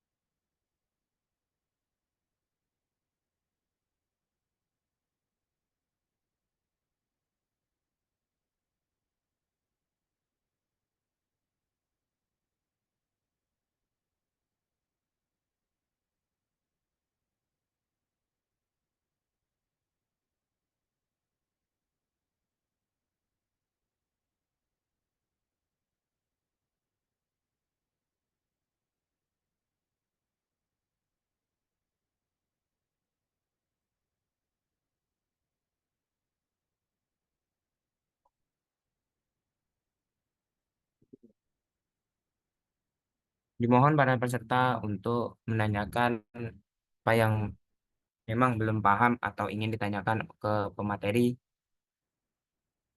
dalam kolom chat Zoom ini.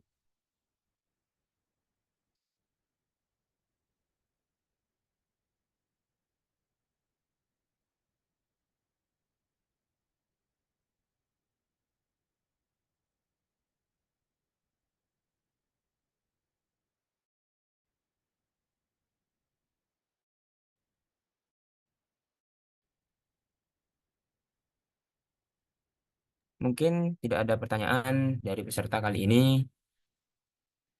Mungkin dari Kak Rivaldo Widya Ilyasa ingin memberi pertanyaan kepada peserta untuk memastikan bahwa materi yang telah disampaikan bisa dipahami oleh para peserta.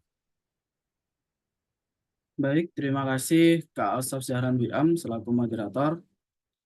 Mungkin saya ada beberapa pertanyaan. Yang pertama itu mungkin ada kakak-kakak yang bisa menyebutkan beberapa ada berapakah jenis dari kabel jaringan dan sebutkan juga jenis-jenisnya tersebut.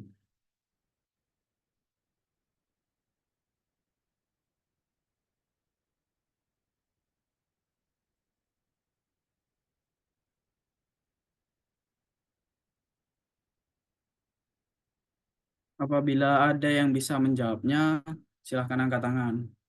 Mungkin saya ulangi lagi untuk pertanyaannya, yaitu tolong sebutkan jenis-jenis dari kabel jaringan. Ada berapa dan sebutkan juga jenisnya.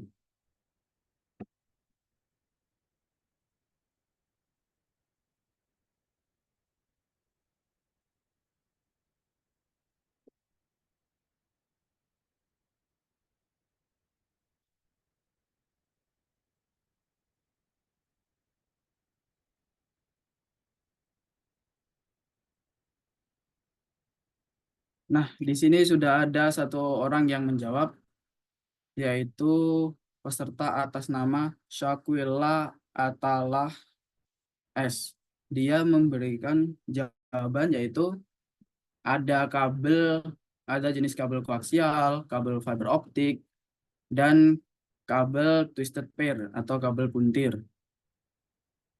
Ini sangat benar sekali, Kak. Jadi seperti yang saya jelaskan pada awal webinar tadi, dia pada network cabling ini ada tiga macam kabel atau tiga jenis kabel, yaitu koaksial, fiber optik, dan twisted pair.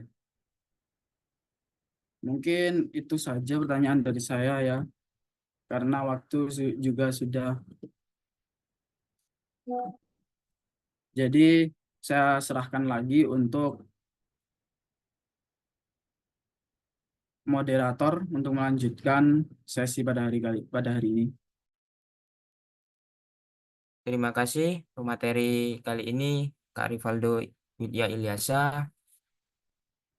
Kita lanjut ke sesi berikutnya. Sesi berikutnya adalah foto bersama. Kali ini saya akan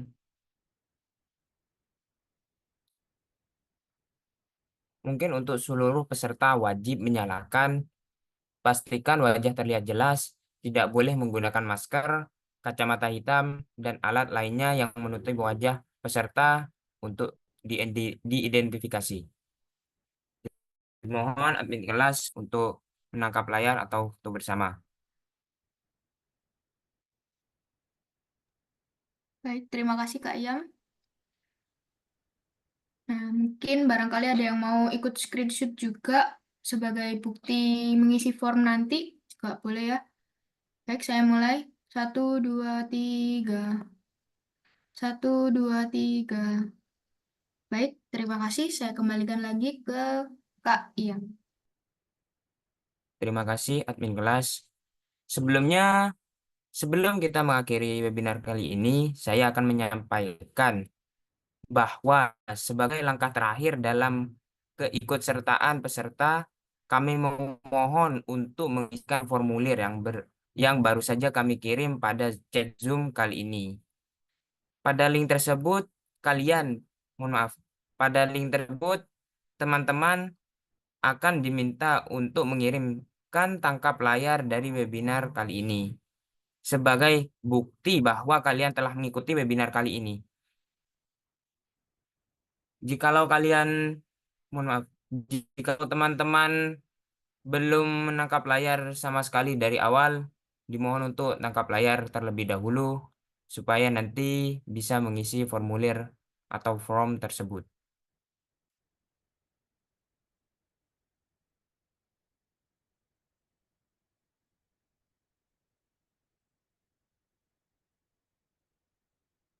Ya sudah, sebagai penutup kami ucapkan terima kasih pada para peserta yang telah menjawab. Kami kami para